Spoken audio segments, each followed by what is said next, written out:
አሰላሙ አለይኩም ወራህመቱላሂ ወበረካቱ። ውድና የተከበራችሁ የፍቅር ጎጆ ቤተሰቦች እንዴት አደራችሁ? እንዴት ዋላችሁ? ሁላችሁንም እንደ ሰዓት አቆጣጠራችሁ ሰላም ሰላም ብያለሁ።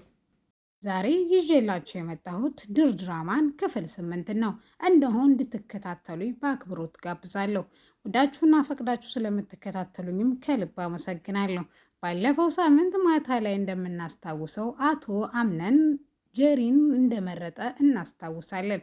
ጀሪ ናት ምርጫ ሲልም ፊቱን እያየች ወይም አይኑን በፍቅር እያየች ቤሌን ማመን ያቃታት፣ ነገር ግን ቁጭ ማለቱ የባሰውኑ ህመም የጨመረባት መስላ እየተንደረደረች ወደ ፎቅ ለመውጣት ትወስናለች። ሲፈንም ይህንንም ምክንያቱም እጠቀማለሁ ብላ ወይም ከዚህ የበለጠ አገኛለሁ ብላ መታ መሸነፏን ማመን ስላቃታት ወይም አብቶ አምነን ረጋ ያልኩ ሴት ስለሆነ የሱ ምርጫ ሆናለሁ፣ ወንዶች ረጋ ያለ ሴት ምርጫቸው ናት ብላ ጄሪና ብሌንን ሊመርጥ አይችልም ብላ፣ ነገር ግን ባለባበሷና እንዲሁም ቀልጣፋ ስለሆነች ጄሪን እንደመረጠ ሁላችንም የምናስታውሰውን። እናቱም ይሄን መመን ያቃታት የኔ ልጅ ነገር ግን አስበህበታን ስትለው እሱም አዎ አስቤበታለሁ በማለት ይመልስላታል። ቤሌንም ወደ ፎቅ ወጥታ ደረጃው ላይ ስትደርስ አቶ ወይዘሮ ሲፈን ትጠራትና ነገርየውን ታውቂዋለሽ ወይስ ምንድን ነው ስትላት እኔም እንዳንቺ እኩል የሰማሁት ስለዚህ የማውቀው ነገር የለም ብላት ወደ ፎቅ ትወጣለች። እሷም አንድ ነገር ተጋግዘን ማድረግ እንችላለን ስትላትም እሷም ምንም ነገር ማድረግ እንደማትፈልግና እሱ ምርጫውን አሳውቋን፣ ስለዚህ መልካም ትዳር ከመመኘት ውጭ ምንም አማራጭ የለንም በማለት መልስ ትሰጣታለች። ወይዘሮ ሲፈን ወደ ክፍሏ ሳትገባ ምን ማድረግ እንዳለባት እያብሰለሰለች ነበረ። ብሌን ግን ክፍሏ ገብታ ስቅስቅ ብላ እያለቀሰች ነበረ።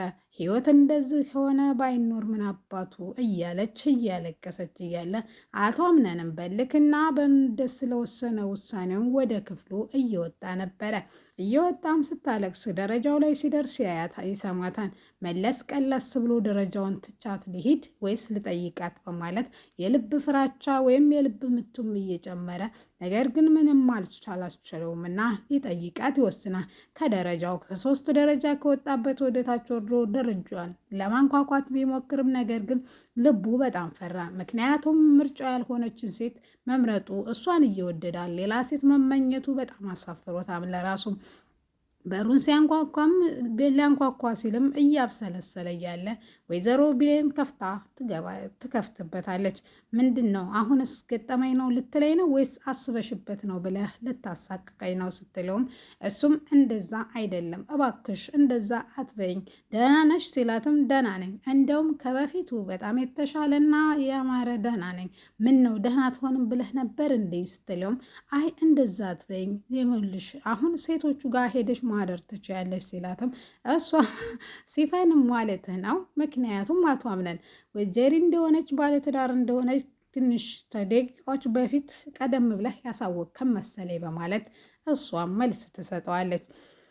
ወይዘሮ ጀሪና መርሲ ደግሞ በደስታና በጭፈራ ቀውጠውታል። ምክንያቱም ጀሪ አምነንን የግሏ ለማድረግ ወይዘሮ መርሲ እንልታግዛት ቃል ገብታላት ነበረ። በተመሳሳይ መልኩ ደግሞ ጀሪ የአምነንን እናት ተከታትላ አዲስ ነገር ወይም የተለየ ነገር ስታረግ እንድታግዛት ህይወቷንም ማጥፋትም ቢሆንም እንድታጠፋላት ጠይቃት ነበር። እሷም እሺ ችግር የለውም በማለት ተስማምታ ነበረ። የእሷ ምኞት የዚህ ቤት ንግስት መሆን ስለነበረ እሷ በሀሳቧ ተስማምታ ነበር። ሲፈን ግን በየትኛው በኩል እንዴት ተቀደመች ግራ ገብቷት ደጅ ላይ ቁጭ ብላ እያብሰለሰለች እያለ ሜርሲ እንዴት አደርሽ ቆንጂት በማለት ትጠይቃታለች። እሷም መልክ አዳሩ አሪፍ እንደሆነ ብትነግራትም ነገር ግን ምንም ጤነኛ አትመስልም። ምን ነው ችግር አለ ስትላትም አረ የምንም ችግር የለም ስትላትም ምን ታረጊዋለሽ እንግዲህ እኮ የምርጫ ጉዳይ ነው ስትላትም ይሄ እኮ የህይወት መጨረሻው አይደለም መጀመሪያው እንጂ፣ ስለዚህ ከሱ የተሻለ ወንድ ሊገባኝም ይችላል፣ ስለዚህ እኔ በዚህ አልማረርም ወይም አልከፋም በማለት መልስ ትሰጣታለች።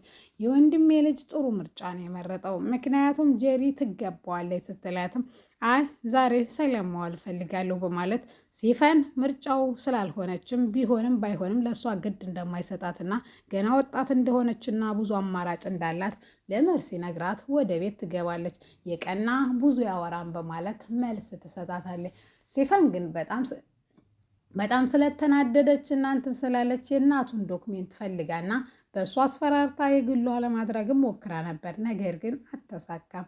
ጠዋት ላይ ቁርስ እየበሉ ተንግዶ ወዳ የመጣንበት ዓላማ አንድ ነበረ። እሱም አቶ አምናን መርጦን የእሱ ሚስት ለመሆን ነበር ወይም የእሱን ትዳር አጋር ለመሆን ነበር። ነገር ግን አልተሳካም። ስለዚህ ባጭሩ የመጣንበትን ዓላማ ጄሪ ምርጫው ከሆነች መልካም ትዳራቸውን ተመኝተን እኛ ወደ መጣንበት መመለስ አለብን በማለት ሰሩታለች። ብሌን ይህን ስትል ፈጽሞ ይሄ እንደማይሆን ትነግራታለች እናቱ። ነገር ግን ይህን ስትልም ልቡ በጣም አዝኖ ነበረ። ምክንያቱም ብሌን ይህን በማለቱ በብሌን ላይ ይህን በማድረጉ ወይም አለመግባባትና ትንሽ ስህተቶች እሷ ደግሞ ጎልተው ስለሚታዩ ሁሉም ጥፋተኛ አድርጎ ስለሚቆጥራት ይሄ ነገር ፍቅሩ ድብቅ ሆኖበታል። እሱም ወደ ክፍሉ ወጥቶ ብዙ ጊዜ ሲብሰለሰል ነበረ። ሄዶም ሲቀመጥም ሲነሳም ስለ ብሌን ማሰብ አላቆምም። የፎቶ ጉዳይ፣ የእናቱ ጉዳይ፣ የእሷ ደግሞ እንደዚህ በየቦታው ማልቀስ፣ ሚስጥሩ ምን እንደሆነም ወይም ስለ ፎቶ ራሱ ማንነት ለማወቅ ራሱ ቢጥርም ነገር ግን ሊሳካ አልቻለም። ምርጫዬን እቀይራለሁ ብሎ ቢያስብም ነገር ግን ተዛሬ ነገ ብሌንም ከመሳሳት ውጪ ወይም ስህተት ከሱ ፊት አይጠፋባትም። ባትሳሳት እንኳ የውሸት እንዴት ተሳሳተች እና ጥፋተኛ አድርገው እሷን ነበር ፊት ለፊት የማጋፈጡት። እሷ ግን ነገሮችን ሁሉ ተቋቁማ እሺ ከማለት በፊት ምንም አማራጭ የላትም። ስለዚህ ዛሬ የጄሪና የአቶ አምነን ቀለበት ፕሮግራም ነው። ስለዚህ አብራችሁ እዚህ እንድትታደሙ ማንም ሴት መሄድ የለበትም ባለቻቸው መሰረት እነሱም ቃሏን አክብረው እሺ ብለው አብረው ተቀምጠዋል።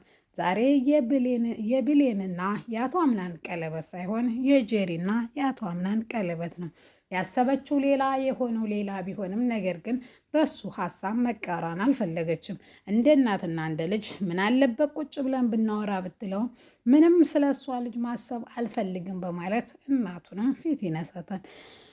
ወይዘሮ ዛህራም ነገር ግን ያሰበችው ይሄ ባይሆንም ለብሌን ብትመኘውም ነገር ግን የሆነው ነገር ሁሉ ያሰቡት ሌላ የሆኑት ሌላ ቢሆንም አማራጭ ስለሌላቸው የአቶ አምናን ትዕዛዝ መታዘዝና መከበር ስላለባቸው እሺ ብለዋል። አብረው እንዳደሩ አስመስላ አክት ስታደርግም ወይም ወይዘሮ ቤሌን ወደ ክፍላቸው ስትገባ ሁለቱም ክፍል ነበሩ። ይባስ ብሎ እሱ ሻወር ሆኖ እሷ ደግሞ አልጋ ላይ ስትሞላቀቅ ነበር። ይሄን ያየችው የሰቀጠጣት ብሌን እንዴት ከትዳር በፊት እንደዚህ ነገር ያደርጋን በማለት ለራሷ ታዝባ ወደ ኋላዋ ከመመለስ ይልቅ ወደ ፊት ለፊት ስታይ አቶ አምነን ከሻወር እየወጣ ነበር። እሱም በስስት ያያት ነበረ። ምክንያቱም ምርጫው ጄሪ ባትሆንም ነገር ግን ላፉ ቢመርጣትም ጄሪን በልቡ ግን ብሌን ትልቅ ቦታ እንዳላት ወይም የእሱ ልብ የሚመታው ለብሌን ብቻ እንደሆነ እሱም ጠንቅቆ ያውቃል። ነገር ግን እልክ ስለተያዘ ወይም ማታም ሲወጣና ውጭ ላይ በረንዳ ላይ ቁጭ ብሎ ሲጠጣ እሷም ማታ ላይ ደግሞ በጨረቃ የእናቷን ፎቶ ይዛ የማልቀስ ልምዱ ስላላት እሱ ግን በተቃራኒው እኔን እየተፎካከረች ነው፣ ከኔ ጋር መፎካከር ግን ዋጋ ያስከፍልሻን ብሎ በተደጋጋሚ ቢነግራትም እሷ ግን እንተ እንደፈለግክ ልትረዳይ ትችላለህ፣ ነገር ግን እኔ ፈጽሞ እንደዛ አይነት ሴት የማስብም አይደለሁ።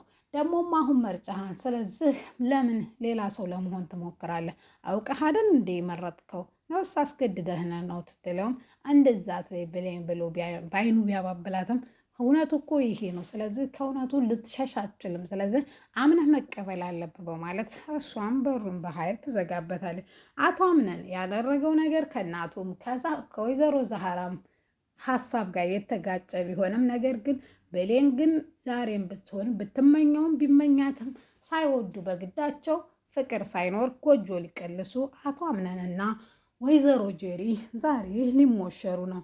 ውድና የተከበራችሁ የፍቅር ጎጆ ቤተሰቦች ዛሬ ይዤላችሁ የመጣሁት ድራማን ክፍል 8ን ይሄን ይመስል ነበረ። ለቻናሉ አዲስ ከሆናችሁ ሰብስክራይብ በማድረግ ሀሳብ አስተያየታችሁን ደግሞ ኮሜንት ላይ እየጻፋችሁ አብራችሁኝ እንድትቆዩ ስል በአክብሮት እጋብዛለሁ። ቤሌንን ሀሳቡን ቀይሮ ወይም ዛሬ ሙሽርናው ላይ ምን ያጋጥመዋል? እውነት ቀለበቱና ሰርጉ ተጠናቆ ጀሪን የአግብቶ ወደ ቤት ይገባ ይሆን አቶ አምነን ወይስ ምን ይፈጠራል ሰርጉ ላይ የሚለውን አብረን እናያለን። ምክንያቱም አቶ አምነን ድንገት ሀሳቡን ተቀየረ የሚሆነው ብሌን ናት ማለት ነው።